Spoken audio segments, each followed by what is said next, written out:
એક નગર પર એક રાજા શાસન કરતો હતો। તે ખૂબ જ દયાળુ અને ન્યાયી હતો અને તેના રાજ્યમાં કોઈ દુઃખી ન હતું। પણ રાજાને એક ચિંતા હતી, તે ક્યારે ખુશ રહી શકતો ન હતો। ભલે તેની પાસે બધી સુખ સુવિધાઓ હતી, પણ તેના મનમાં હંમેશા એક ખાલીપો રહેતો હતો। એક દિવસ રાજાએ પોતાના મંત્રીઓને બોલાવ્યા અને કહ્યું, હું આટલો સમૃદ્ધ હોવા છતાં ખુશી અનુભવી શકતો નથી। શું કોઈ મને ખુશ રહેવાનો માર્ગ બતાવી શકે છે? મંત્રીઓએ રાજાને ઘણા ઉપાયો સૂચવ્યા। કોઈએ કહ્યું કે વધુ ધન કમાવો, કોઈએ કહ્યું કે નવા મહેલ બનાવો, તો કોઈએ કહ્યું કે યુદ્ધ જીતો। રાજાએ આ બધું કર્યું, પણ તે હજુ પણ ખુશ ન હતો। એક વૃદ્ધ મંત્રીએ કહ્યું, મહારાજ, જંગલમાં એક જ્ઞાની ઋષિ રહે છે, તે કદાચ તમને ખુશીનો સાચો માર્ગ બતાવી શકશે। રાજા તે ઋષિ પાસે ગયો। ઋષિ એક નાની ઝૂંપડીમાં રહેતા હતા અને ખૂબ જ શાંતિથી જીવન જીવતા હતા। રાજાએ તેમને પોતાની બધી ચિંતા કહી।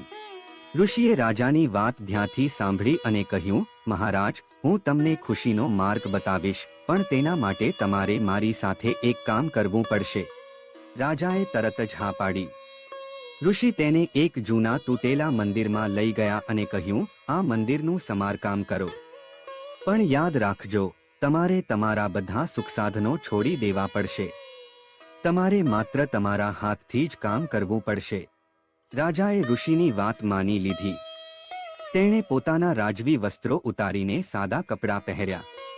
તેણે મજૂરો સાથે કામ કરવાનું શરૂ કર્યું। તે પથ્થરો ઉપાડતો, માટી ભેગી કરતો અને મહેનત કરતો। શરૂઆતમાં તેને ખૂબ જ મુશ્કેલી પડી, પણ ધીમે ધીમે તેને આ કામમાં આનંદ આવવા લાગ્યો। તે પોતાના કામમાં એટલો મશગુલ થઈ ગયો કે તેને ભૂખ તરસ પણ યાદ નહોતી રહેતી। મંદિરનું સમારકામ પૂરું થઈ ગયું। રાજાએ મંદિરમાં એક સુંદર મૂર્તિ સ્થાપિત કરી। તે મૂર્તિને જોઈને રાજાના મનમાં શાંતિ અને આનંદની લાગણી થઈ।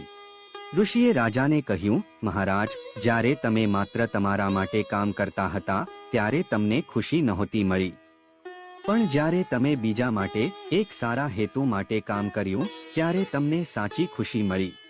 રાજાને સમજાયું કે સાચી ખુશી સંપત્તિ કે સત્તામાં નથી, પણ નિસ્વાર્થ સેવા અને સખત મહેનતમાં છે। તે દિવસથી રાજાએ પોતાના રાજ્યમાં વધુ નિસ્વાર્થ કામો કરવાનું શરૂ કર્યું અને તે જીવનભર ખુશ રહ્યો।